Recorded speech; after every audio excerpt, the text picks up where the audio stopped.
안녕하십니까. 관리번호 1번입니다. 지금부터 수업 실현 시작하겠습니다. 네, 여러분, 선생님과 함께 생각을 키우는 역사 수업 오늘도 힘차게 시작해 봅시다.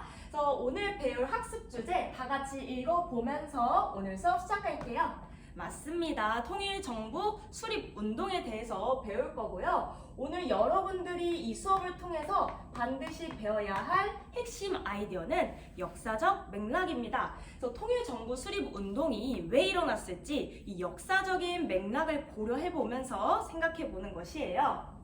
그래서 첫 번째로 이 통일정부 수립 과정에 대해서 선생님과 함께 살펴보도록 하겠습니다.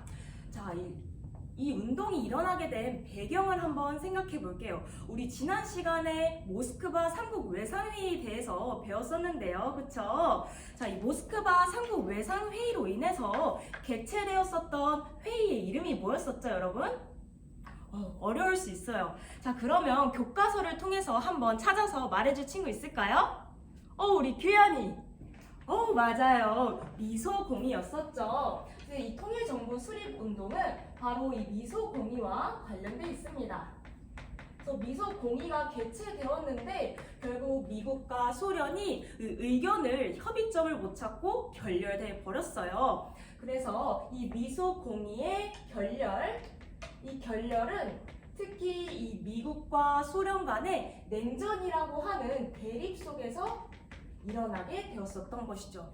자, 그러면 미소공의가 결렬되고 한반도 내부의 상황은 어땠을지 선생님과 자료를 바탕으로 분석해 보도록 해요. 자, 수업 초반에 활동지를 나눠줬었는데요. 자, 자료 1번 다 같이 한번 확인해 보도록 하겠습니다. 좋아요. 자, 자료 1번을 확인해 보면은 이승만의 정읍 발언에 대해서 확인해 볼 수가 있네요. 자, 그러면 선생님이 질문 한 가지 드리도록 하겠습니다.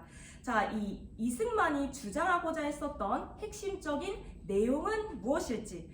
자, 여러분 사료탐구 시간 5분 드리도록 하겠습니다. 자, 지금부터 한번 찾아볼게요. 시작. 좋습니다. 그러면 한번 발표해 볼까요? 우리 도경이. 우리 도경이가 굉장히 핵심적인 부분을 잘 짚어줬는데요. 이 남한만 정부를 수립하는 것이라고 말해줬어요. 그쵸? 이 이승만은 당시 이 통일 정부를 수립하는 것이 아니라 이렇게 미소공의가 결렬됐으니 남한만이라도 정부를 수립하자라고 하는 입장을 펼쳤어요. 그래서 이승만은 남한의 단독 정부 수립을 주장했었습니다. 그렇다면 그 당시에 모두가 이승만과 같은 입장이었을까요? 우리 한번 자료 2번을 통해서 또 어떤 의견이 있을지 살펴볼까요? 좋아요. 자, 자료 2번을 보면은 김구의 3천만 동포에게 윽고함이라고 하는 자료가 나와 있습니다. 자, 이 자료를 또 분석해 볼 것인데 여러분들이 한번 이승만과 비교할 때 김구는 어떤 주장을 했을지 찾아보도록 할게요. 좋습니다. 자, 한번 발표해 볼까요? 여러분, 이건 정답이 있는 것이 아니니까 한번 용기 있게 발표해 볼까요? 좋아요. 자, 우리 다희. 우리 다희는 이 김구의 경우에는 이승만과는 다르게, 그쵸? 이승만과는 다른 입장을 취했습니다. 그래서 통일 정부를 수립해야 된다라고 말해줬어요. 자, 우리 다희와 도경이의 답변을 통해서 그 당시의 한반도 정세를 훌륭하게 유추할 수 있었죠. 맞습니다. 자, 그러면 이 둘은 서로 대립되는 의견을 보였던 것은 맞아요. 그치만 이 둘의 공통적인 지향점은 무엇이었을까요, 여러분? 그쵸? 이 당시 조국의 발전을 추구했을 거예요. 자, 우리 승진이가 조국의 발전이라고 말해줬는데 혹시 그렇게 생각한 이유는 무엇일까요? 아하, 이 자료 2번에서 이 조국이라고 하는 단어가 계속해서 반복하는 것을 보았을 때 이승만과 김구는 모두 이 나라의 발전을 위해서는 공통된 입장을 가질 것 같다라고 해줬어요. 자, 다른 친구들은 우리 승진이 입장에 공감하나요? 좋아요. 모두 동의한다라고 해줬어요. 좋습니다. 그래서 이 통일정부 수립운동에 대해서 살펴보았었는데 그 이후에 결국 김구는 북한으로 가서 남북 협상을 진행하게 되었습니다. 그래서 평양으로 가서 우리가 이대로 가만히 있으면 안 돼요. 그래서 통일 정부를 수립하기 위해서 노력해야 됩니다. 라고 주장을 썼습니다. 자, 그 김구의 의견을 한번 자료 3번을 통해서 또 한번 분석해 보겠습니다. 자, 이 자료 3번에서는 남북 협상의 공동 성명을 살펴볼 수가 있는데요. 자, 우리 친구들이 또 사료를 분석해 보면서 당시 한반도의 상황이 어땠을지 한번 찾아봐 주세요. 자, 탐구 시간 또 5분 드리도록 하겠습니다. 좋아요, 여러분. 자, 그러면 모둠끼리 탐구한 내용을 우리 모둠 간에도 서로 나눠보면서 생각을 확장해보는 시간 가져볼게요. 좋습니다. 저 우리 민주모둠은 좋아요. 이 외국 군대를 철거하는 것을 보았을 때 당시 한반도 내부에서는 여러 외국 군대가 존재하고 있는 것을 충분히 잘 유추해줬어요. 훌륭합니다. 그러면 혹시 다른 모둠은 다른 측면을 찾아본 부분이 있을까요? 우리 자유모둠이 발표를 해줬는데 이 남조선이 단독 선거를 진행한 것 같다라고 해줬는데 혹시 우리 자유모둠은 그런 부분을 어떻게 유추할 수 있었죠?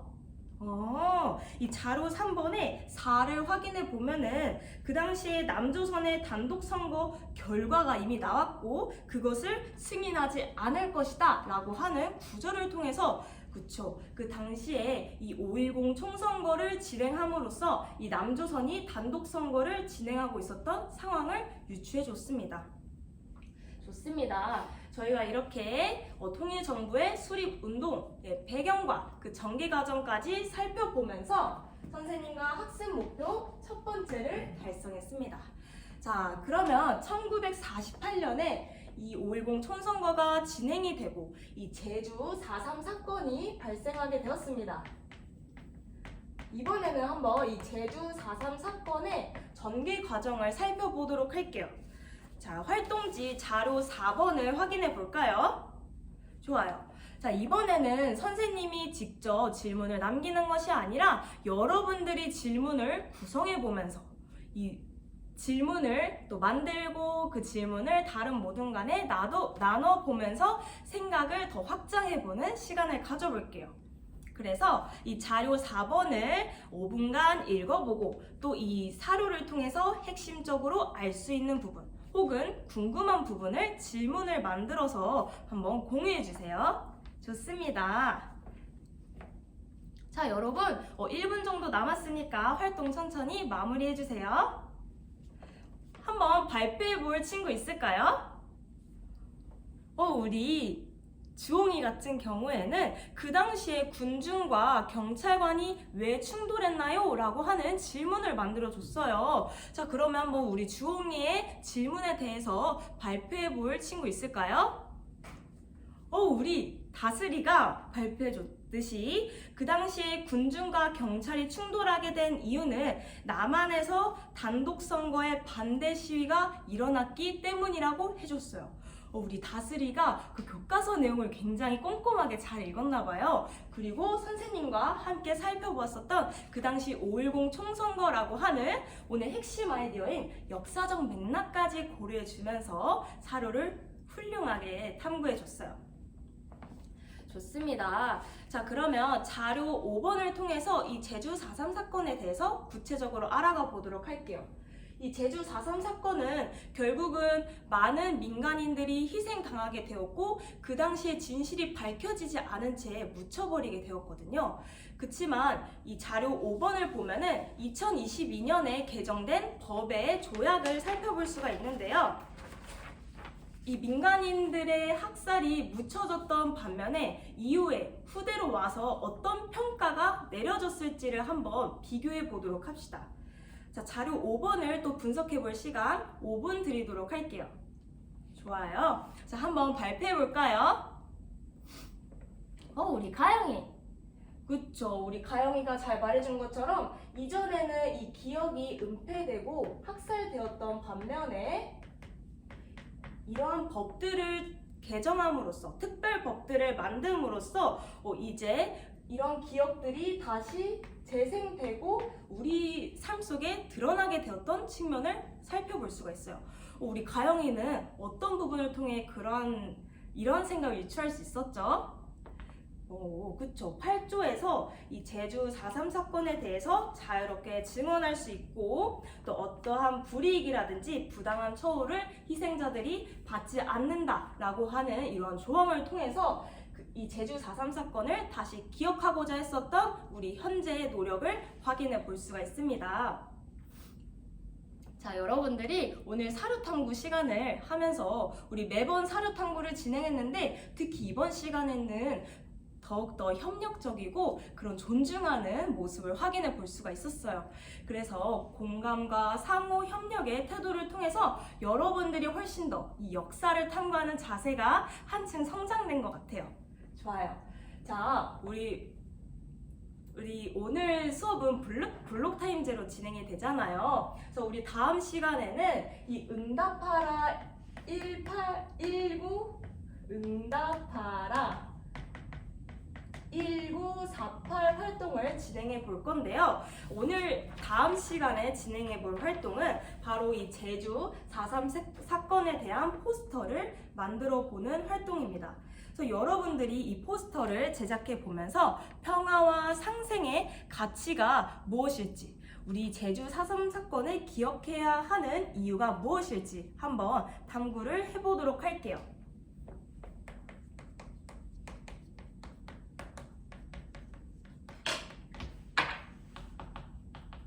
네, 이렇게 선생님이 절차와 유의사항까지 설명드렸습니다. 자, 우리 잠깐 10분 쉬었다가 다음 시간에 발표해 보면서 여러분들이 또 홍보 포스터를 만든 내용을 함께 공유해 보도록 할게요.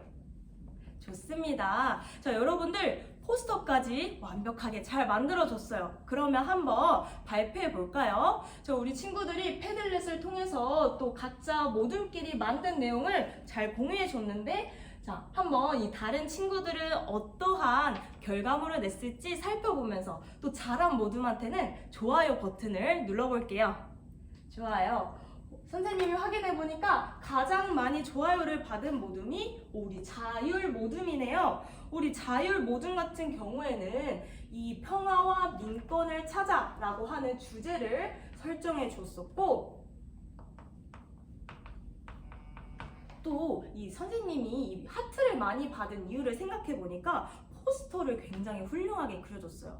그래서 동백꽃을 사진이 아니라 그림으로 이렇게 창의적으로 그려줬기 때문에 친구들의 많은 호응을 받을 수 있었던 것 같아요. 근데 이 부분은 좀 보완하면 훨씬 훌륭한 결과물이 나올 것 같아서 선생님이 피드백을 진행해 보겠습니다. 자, 포스터 설명을 보면은 이 제주 4.3 사건은 이미 지난 과거의 사건이기 때문에 진실을 찾기보다는 희생자를 기리는 것이 더 중요하다라고 말해줬는데, 자, 오늘 이 수업의 학습 목표를 다시 한번 생각해 볼까요? 이 제주 4.3 사건을 우리가 이미 지난 과거라고 잊혀지기보다는 밝혀지지 않은 진실이 있다면 그것이 무엇인지 우리가 명확하게 기억할 때 평화와 상생의 의미를 훨씬 훌륭하게 기억해 볼 수 있을 것 같아요. 자, 포스터의 설명을 조금 더 보완해서 다시 수정해 본다면 훨씬 더 훌륭하게 발전할 수 있을 것 같은데요. 자, 우리 한번 자유모둠 선생님의 피드백 반영해서 수정해 볼까요? 좋습니다.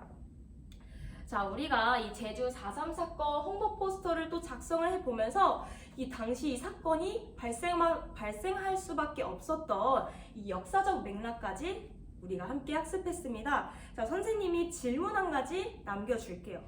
그렇다면 우리가 지금까지 이 제주 4.3 사건을 기억하는 이유는 무엇일까요?